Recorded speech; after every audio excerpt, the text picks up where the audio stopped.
Tonight is honesty slash dishonesty.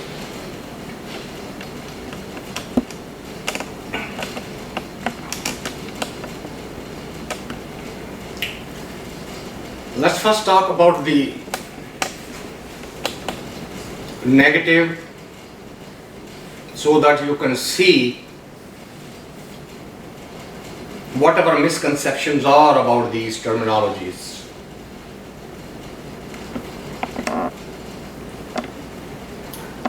Dishonesty is the byproduct of greed.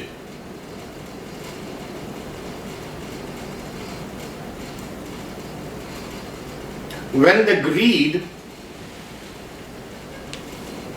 loses its concept of limit, yes, I am greedy, but how much?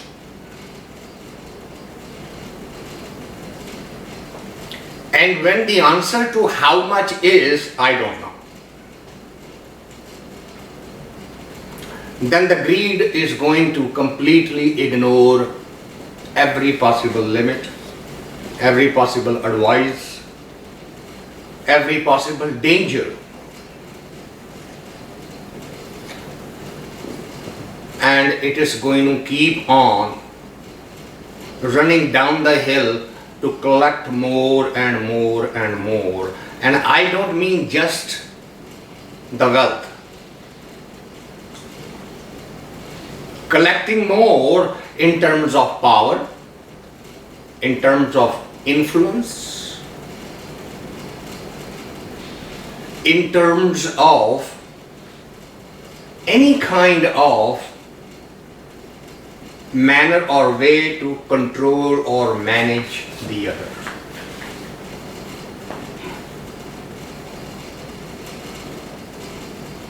You will be surprised that this starts at a very, very young stage. Dishonesty starts for the human child as soon as the human child starts growing and observing that doing this gets me more, doing that gets me less. So whether I really mean it or not, I'm going to do that anyway.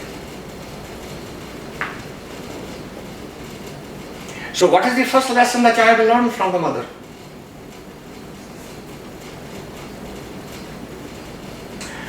When I smile back at her, the quality of her hug changes. Is it not? And child observes it. No, whether he is hungry now or wet or wants to be chained or what, it doesn't matter what it is now. He knows that this exercise of these muscles around my lips is going to twist my mother around my finger.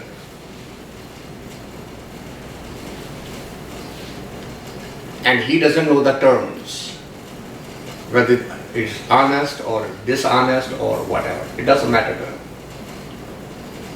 All the child knows is that there is a certain output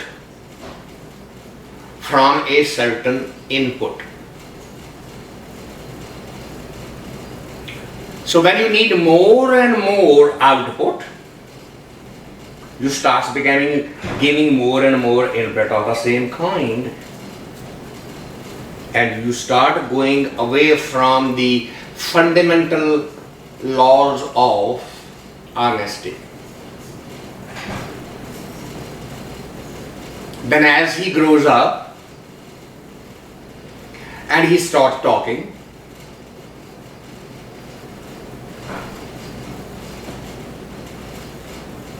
actually, those of you who have seen Mahabharata or heard about it or read about it,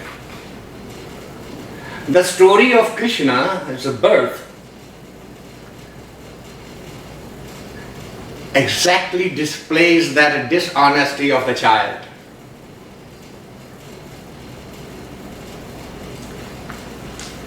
He has butter all over his lips. And the mother asks, Krishna, did you steal it? He said, what do you mean steal it? I didn't eat any butter. And mother is looking at the face. And so she says, where did this come from? My friends want me to be in trouble with you, so they just put it on my face.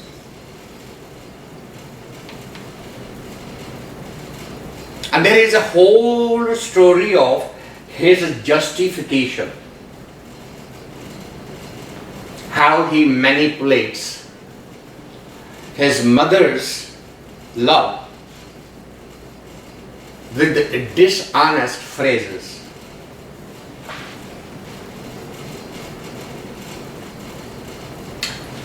To the mother, that level of smartness is also endearing, even though it's out and out lie.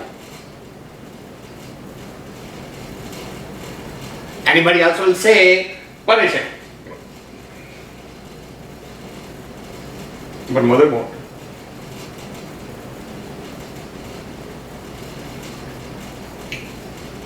All through Krishna's life, this is a pattern. It sets up a pattern for the rest of his life. And the result is what matters. What you say is not important.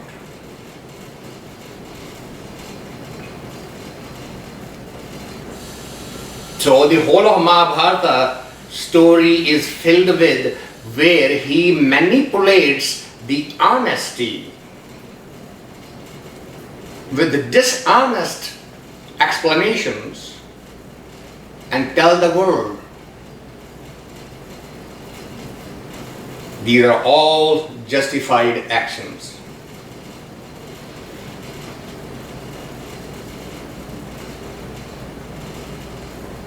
At the end of Mahabharata, there is a incident that the villain and the hero of the story are face to face, and they are fighting one on one. In fighting, the law is that you will not hit your enemy below his belt. You can hit in the stomach, you can hit in the back, you can hit on the head or on anywhere else. But once you are below the belt, you cannot hit.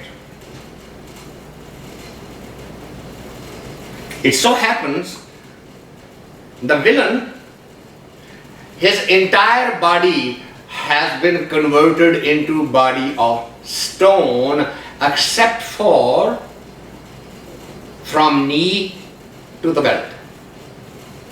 This is the only portion that is still made of muscle, and the rest of the body is completely has been converted into stone. So no matter what the hero does, he is not hurt.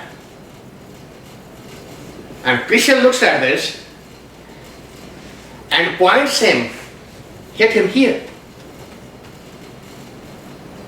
And everybody is saying, what are you doing? This is against the law. But he doesn't shift his attention, he says, hit him here. So he hits, the villain is defeated. Now Krishna is called upon to justify his action. So what is his justification? The villain must die. And the only possible way to kill the villain was to hit him there. End of discussion. Why shouldn't the hero die? What is your justification that? Answer again is, hero is fighting on the side of the truth. Villain is fighting on the side of a lie. So if a lie has to be killed with unlawful means, even that is justified.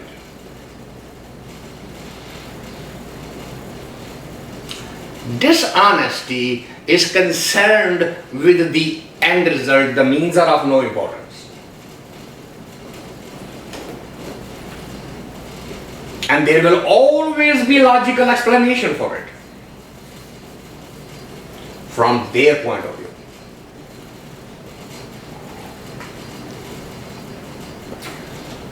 Honesty cannot be partial. 99% honesty is not honest.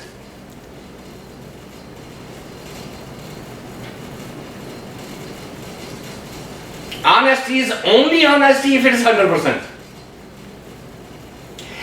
Dishonesty can have various levels. 50% dishonest or 90% dishonest or even 1% dishonest. You cannot apply that mathematical formula to the honesty. Honesty either is or it is not. Because honesty is an other name to the ultimate truth. Honesty is not defined as if you give me the certificate of being honest and I give you the certificate of being honest. Honesty is not consensual reality.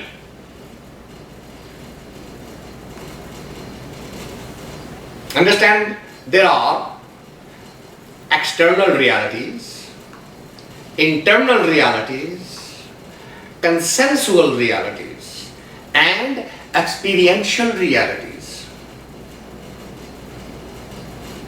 Honesty is ultimate truth.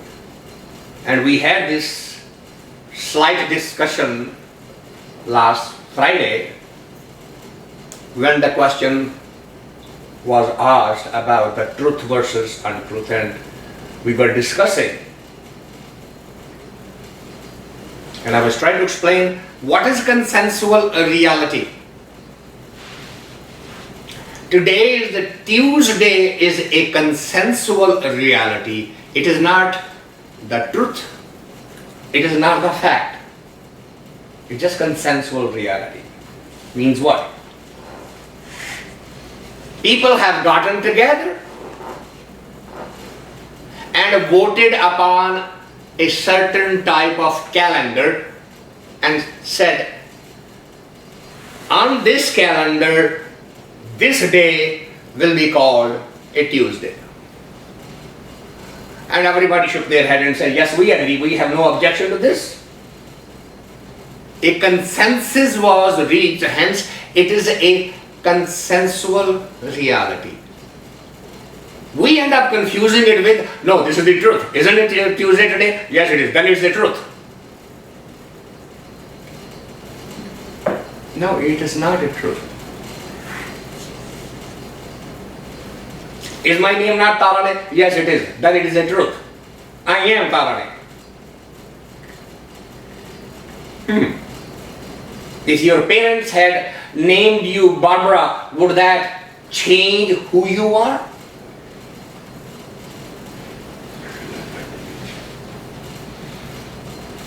Being called Tarane is not the truth. It is a consensual reality. Your parents told the world, call this girl Tarane. And everybody said, yes, the parents have given the name. We all accept it. A consensus is reached. Honesty is not a consensual concept. Society cannot tell you you are an honest man. Cannot tell you.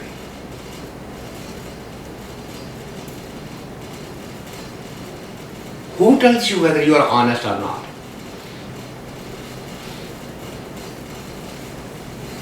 There is a little voice sitting right here.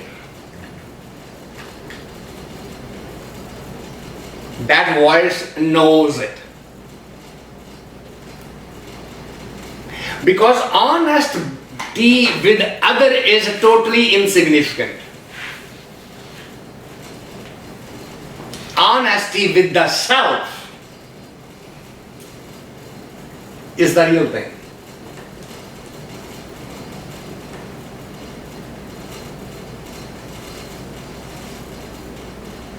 You ask any woman who's married, do you love your husband? Yeah. Are you being honest? Absolutely. Can we test it? What do you mean test it?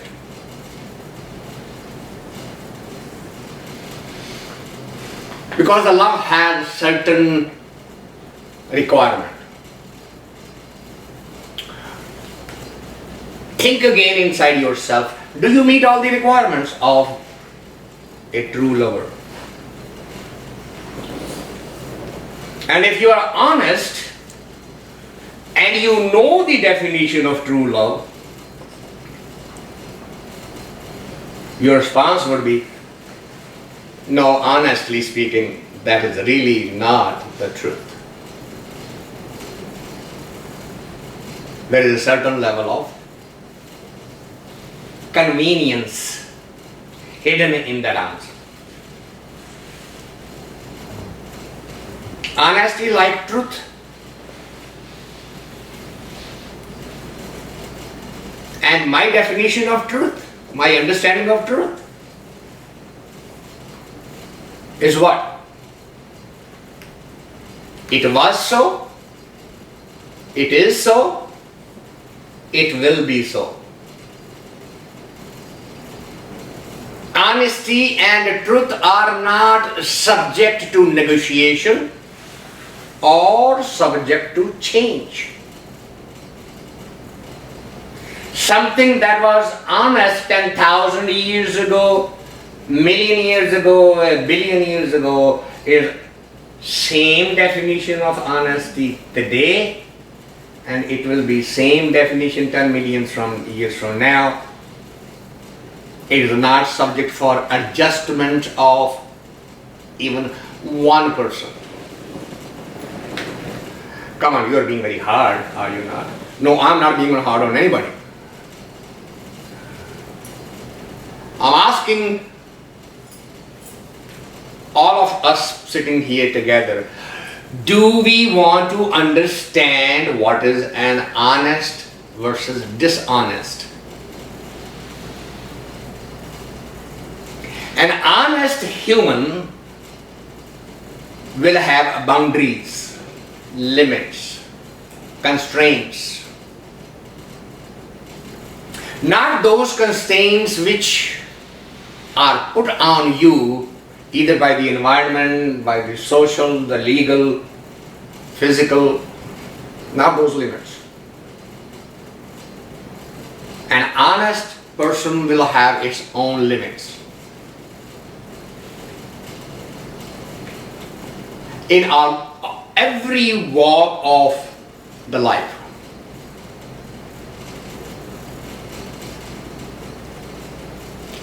An honest person will not compromise for any convenience under any circumstances.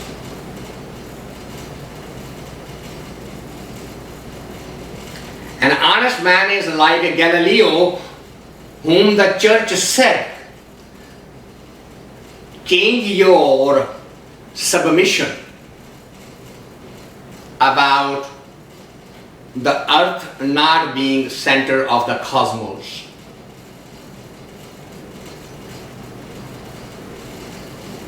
And he said, of course I can do that.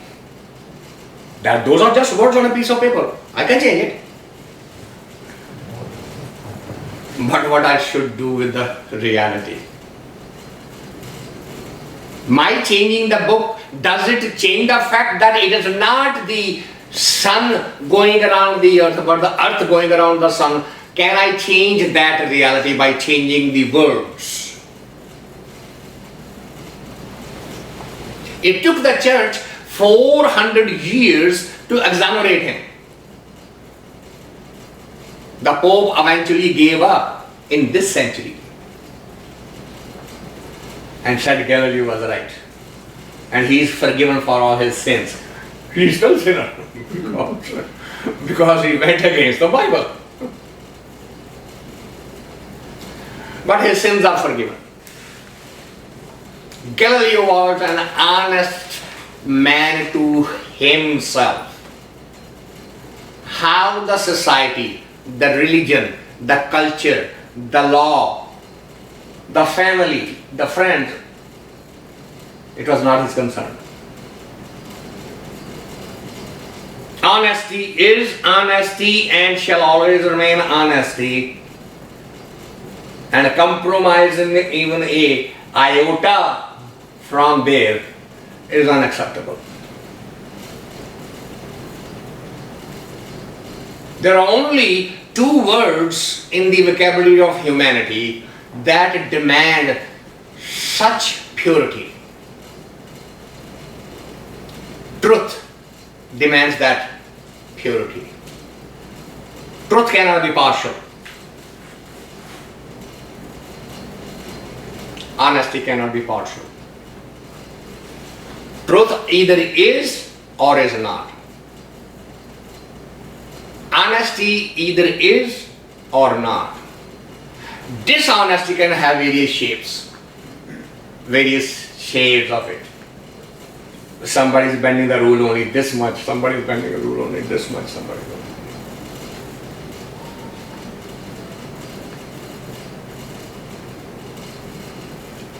When a Jew is to be killed and the question is raised, how shall I get closer to that Jew without telling a lie?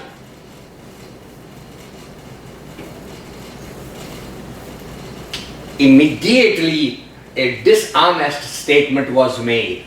It is okay to lie so long as you are lying either for your Paygambur or Allah.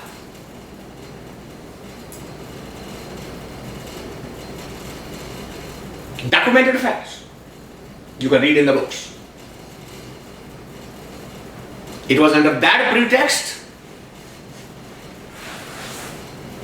that young man dressed as a Jew went to listen to that Jew's sermon, became a part of the crowd, went to kiss his robe, and then pulled the dagger from his under the robe and stabbed that Jew.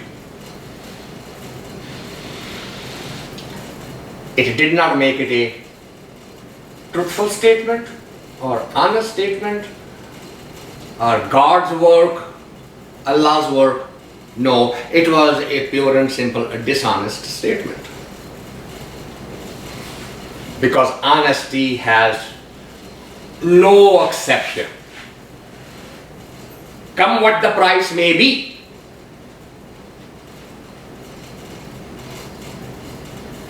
An honest person actually pays more price for his honesty than he gets the advantage of it. The benefit of honesties are far lesser in today's time.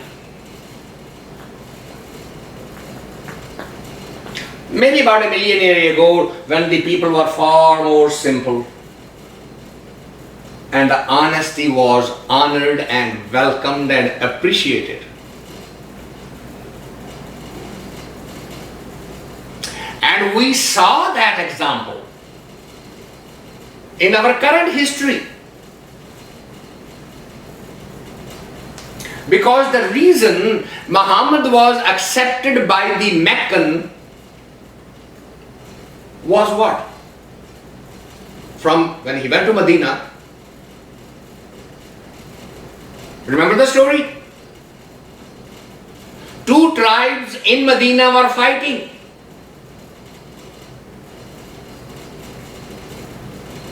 And Muhammad was known as an honest man, an even-handed man, a just man.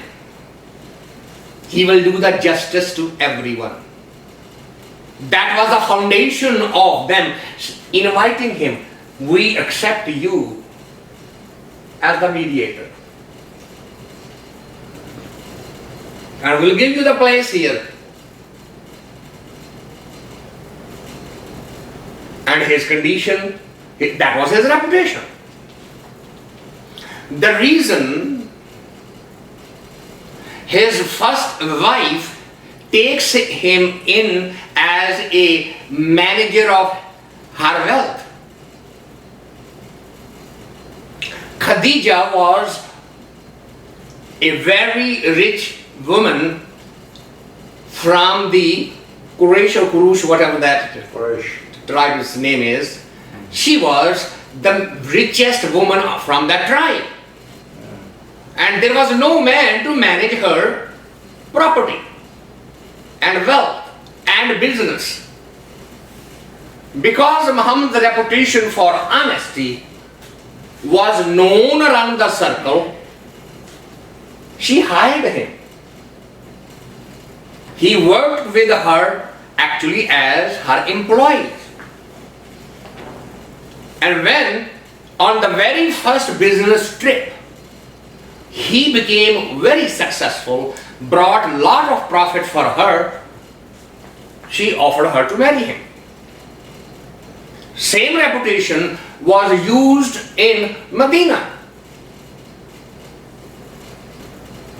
And he used that opportunity to say, if you accept my deen, I will do your mediation. They all agreed. The rest is the history.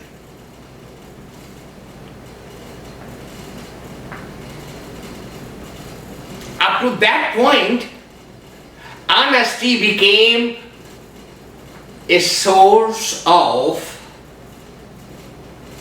lots of power. And then, once that power was there, the very power brought the dishonesty back.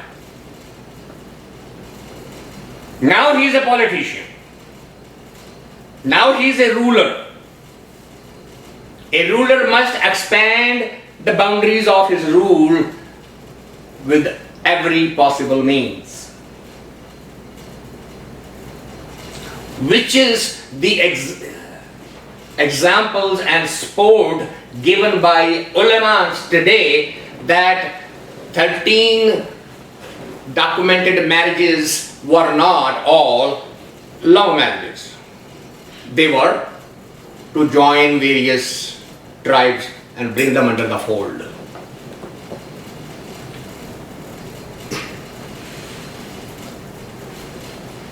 When a person of this caliber has a difficult time maintaining that high standard of honesty, because honesty does not allow you to compromise. You can imagine what happens to a common man. In theory, it is very understandable. It is very appealing.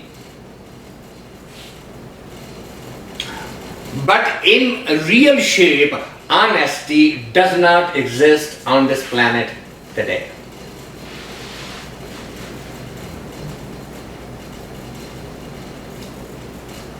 It's a very tough statement, but not far from reality. There may be few exceptions as individual human who have lived by that standard. Like Mansoor.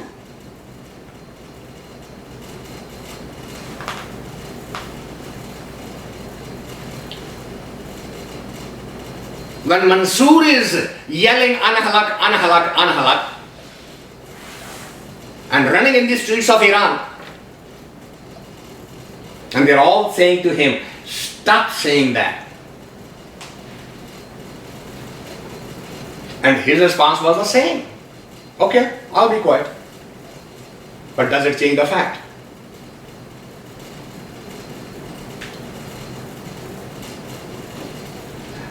Eventually, he was crucified. Because that level of brutal honesty is so difficult even to tolerate, much less to live that level of honesty. Seeing such an honest person amongst ourselves makes us so uncomfortable. We feel so inferior to such an individual sitting next to us.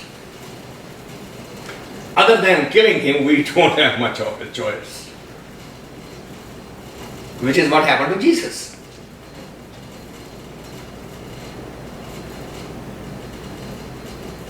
When he's saying, love thy enemies, how do you tolerate that? When only few thousand years ago somebody had written in a scripture, eye for an eye. And here comes a brutally honest soul saying, eye for an eye will make the whole world blind. You cannot gain by this. Turn your other cheek. Don't go for the revenge. Seek not revenge. Seek not vengeance, because vengeance is mine. Who said that? Coming from the top. Vengeance belongs to him. Leave that justice business to him. You don't sit in his place. Don't assume his responsibility. Don't take the vengeance. Because to take the vengeance, you have to judge somebody. Judge ye not. Else thou shalt be judged. These are so honest pronouncements. Looking at the man making these announcements is troublesome. So what should we do with this person? Well, what's the choice? He's not going to shut up. He can leave the Judea and go to Jerusalem. He's going to say the same thing, which he did. Are you a king? Where your kingdom is, and mine is the kingdom of God, the kingdom of my Father. Oh, that is sedition against the Roman Empire. Now, what do you do with such a person? He will not compromise his honesty.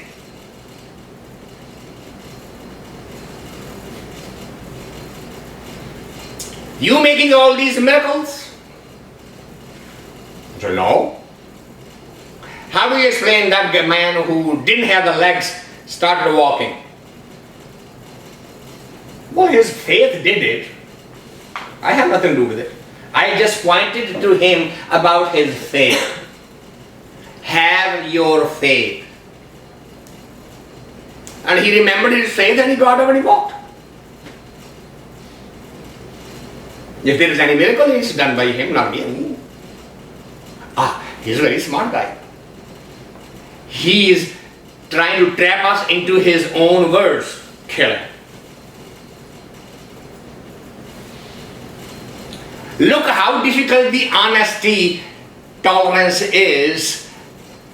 When the Roman asked the entire public, followers and non-followers, are in the court, and they're saying, you have a choice. Tonight, I have to forgive one criminal. And I give you a choice between a mass murderer and this Jew. You pick one. You know who they picked. Because the tolerance of honesty is so difficult, particularly coming from somebody who is in the human body form. The truth and honesty in a human body form is very difficult. Even to look at face to face. When such a powerful energy looks at you, what happens to you? Your eyes immediately goes down. You can't stare at somebody like that. You can't look at somebody like that. Your eyes will pop. That means it is the deepest hurt to your ego. Without hitting you, somebody has hurt you. Unless you are an admirer of such level of truth and honesty, you wouldn't want that person to be around you.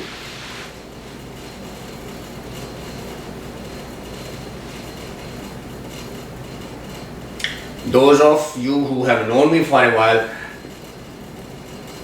you know how I am bouncing back like a little ball on the table from this place to this place to this place to this place to this place. Because this honesty, this truthfulness cannot be tolerated.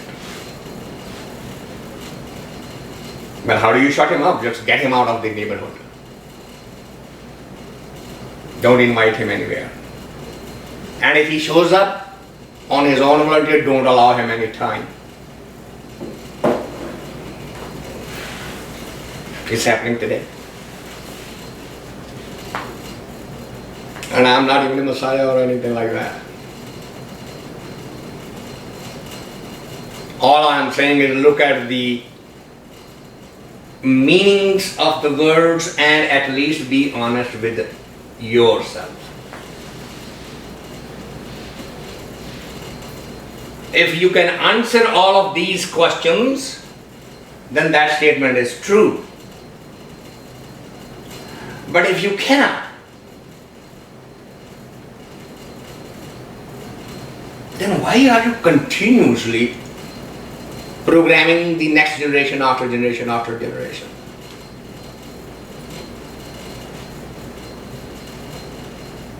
Is there any Jew in the world to answer how come God only spoke to Abraham? There was no other soul on the ground that was equal to Abraham, was like Abraham. What is his fame? What is his name to fame? How did he rise that high that God came to him? Or to Moses for that matter. Now, Muhammad at least can say, look, I used to go sit in the cave and meditate. And in my meditation, I heard a voice from within me. Okay, it makes sense. At least he is doing something to earn that grace from higher above. What did Abraham do? What did Moses do? At least Jesus is coming to the world and reinterpreting the Torah for them. If Torah says eye for eye, life for life, Jesus is saying that is not a word from the God, that's a word from your mullahs.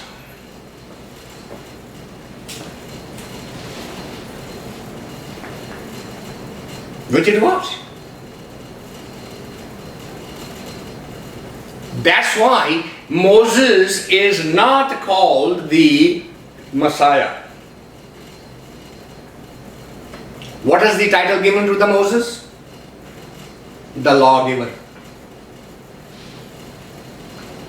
Moses, the lawgiver. How to manage the society. How to run a social environment. How to be equitable to various people present at that time. He came up with those laws. But no. The story has to be perpetuated by saying he just went to the desert and called upon the God, and the God answered.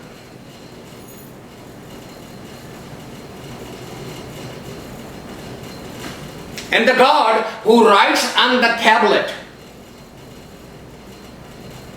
thou shalt not kill.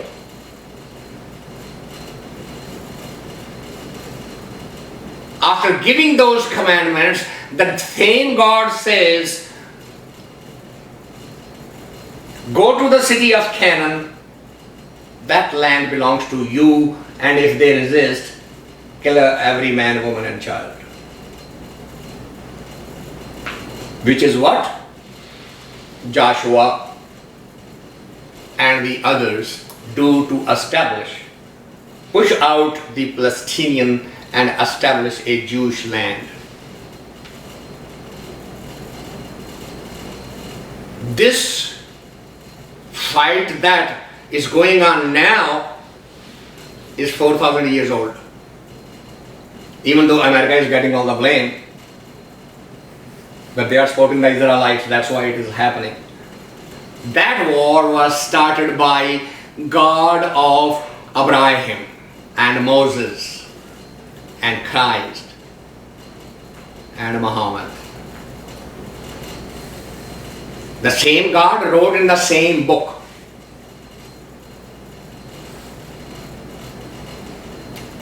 How can such dishonesty be portrayed by the God? What does the God want? Which is the honest statement? Thou shalt not kill, or you take what is your right. If it is not given to you, use all means of force.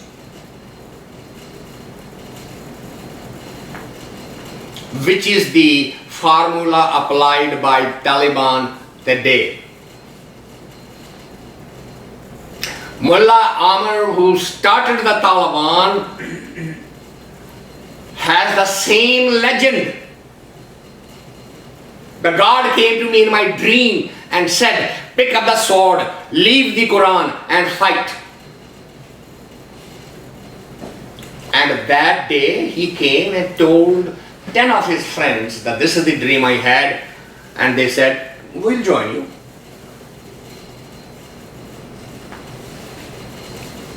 He believes it is his destiny to rule Afghanistan and establish the caliphate according to the Quran. Hence all of the Shia laws that they started implementing when they were in power in the early 90s. It was all because Mullah Omar considered himself to be the right-hand man of Muhammad.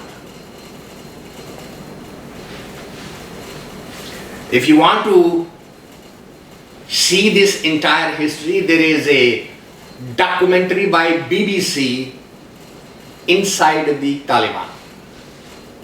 It's a 1.5 hour documentary. You can hear the interviews all the way to the 9/11, all the way to how, even though Mullah Amr became friends with the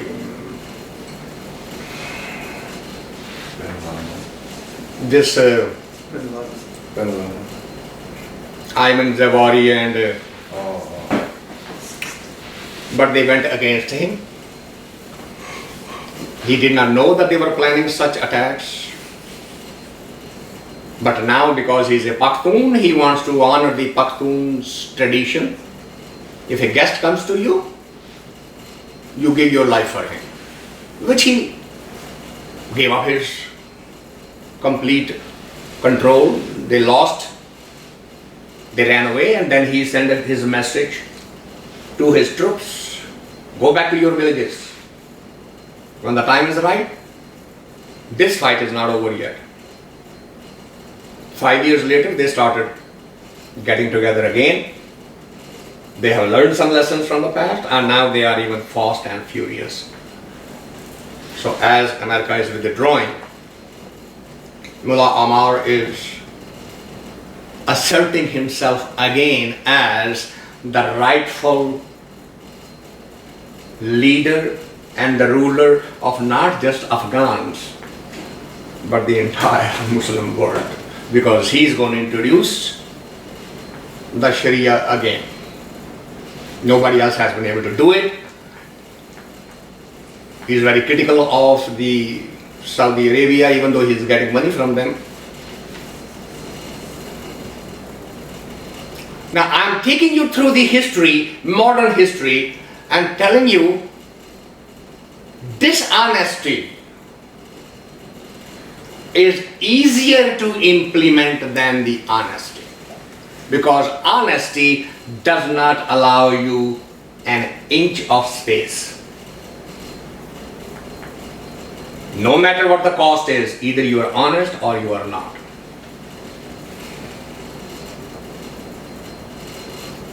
So that example that is usually used, if you have to protect the honor of a woman who's hiding in your house, and the chasing people come and ask you, is the woman hiding there? Compromising says, say no. Lie there. That lie is justified. Honesty will say no. You will tell them, she's hiding there, but you are not touching her until I am alive. You will not compromise on your honesty. You will die for it. And you may die for it. Because if they are too many, they can shoot you and then go into your house.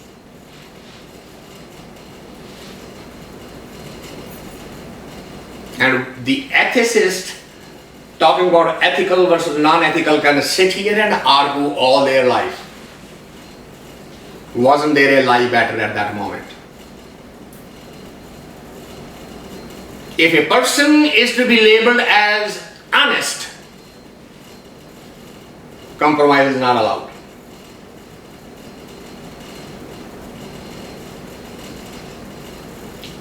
Price may be anything. You can argue and say, no, we don't want that type of honesty. What does that mean? You are saying that I would rather be dishonest than suffer those consequences. And those type of tests nature provides to every single human all through the life. Ask yourself, do you want to be an honest or a dishonest person? It's as simple as that. So honesty and the truth are synonymous. Dishonesty and grabbing of the power in any shape or form are synonymous. Choice is available in both.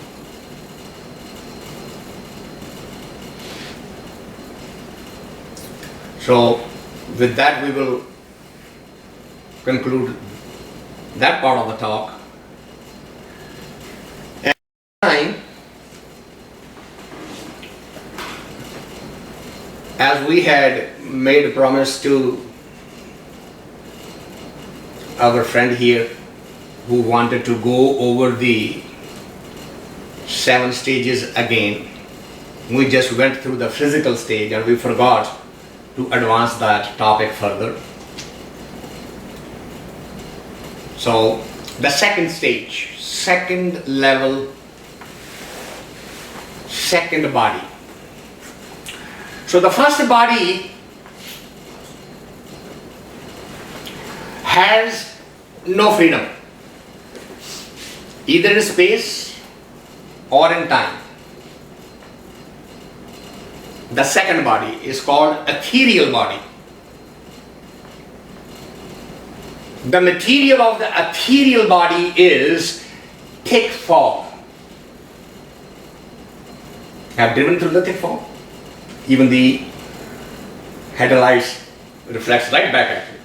You can't see through it.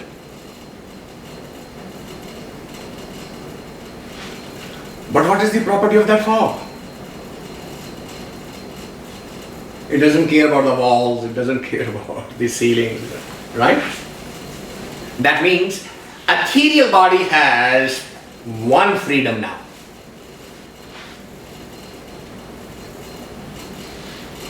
Body in that, at that level, looks exactly like the physical body. Very distinctly, because it's very thick. So you can see the heads and the eyes and the arms and the legs and everything. But it's free from the bondage of space. You can put your hand through it, and the ethereal body can go through the walls and the space. Hence it gives the impression, and children start getting scared and say, spooky ghost. There was a television show, ran for a long time, and it was called Friendly Ghost. Because he's free from this bondage of space, so he helps solve some riddles and some problems and solve some cases. That series ran for a while. Because the shape also was quite friendly, it wasn't scary.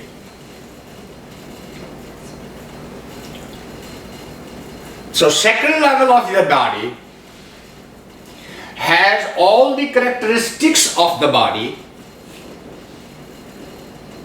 but freedom from the space, and it can travel through the space, and it can go anywhere, not as if you have wings. That body is driven by pure thought process.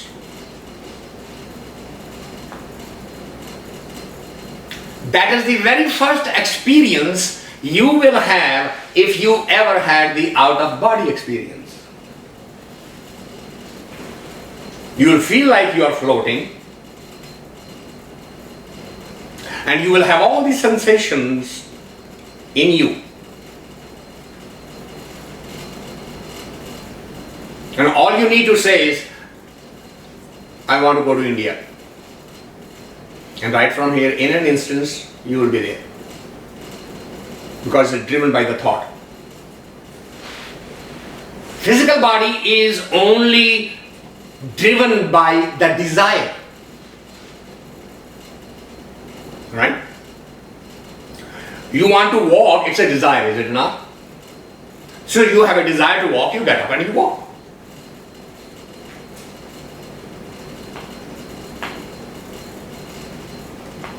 In the ethereal body, there are no desires. Why? Even though the hand looks like a hand, but it has no sensations.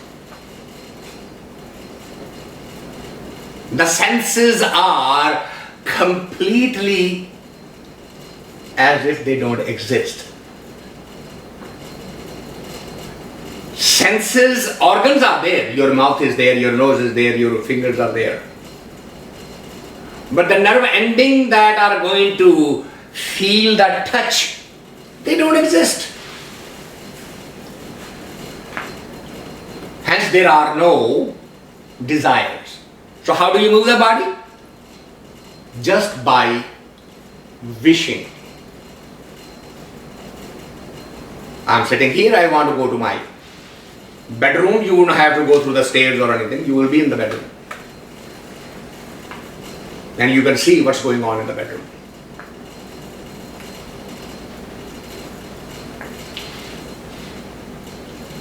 So the second level is achieved through the deeper meditation, and that is the first experience you will have if you have evolved to that level.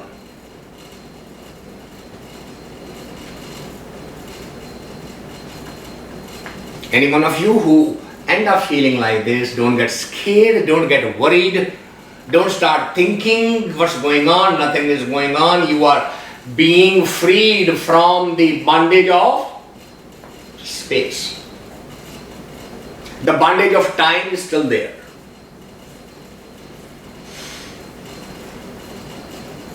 Why is this the first freedom? Because this is the first bondage. When the entity travels and gets into the womb of the mother, what is the first bondage? The child can't get out of anywhere. Right? The entity feels the first bondage after the 6 weeks of gestation in mother's womb, and the heartbeat starts and the basic limbs are there. It is no more a fetus. It is now a human. After this period, mother's life becomes very enjoyable. She eats what she wants, she drinks what she wants, and she is growing horizontally and vertically and sideways, and she couldn't care less. Hey, I'm eating for two. For the next 8.5 months, it is all enjoyable period. And for the entity, it is the first experience of bondage. Bondage of space. When the child will come out, it will then experience the bondage of time. Right? 1 day old, 10 days old, 10 months old. What is this? Bondage of time. Because it is the first experience of the bondage of space. When the body drops, the first freedom given is freedom from the space.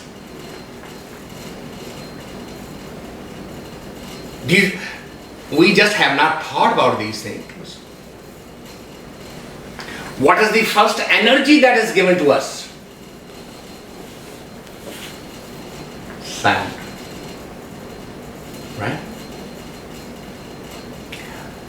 When we go back in the physical form and we are ready to go, what is the first energy that's taken away? It is the sound. You may be still alive, eyes open, lying on the bed, looking around, watching around.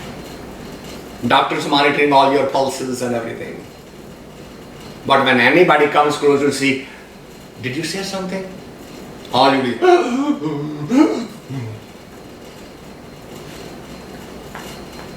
You cannot make out the words. Why? The sound capability has been taken. Why?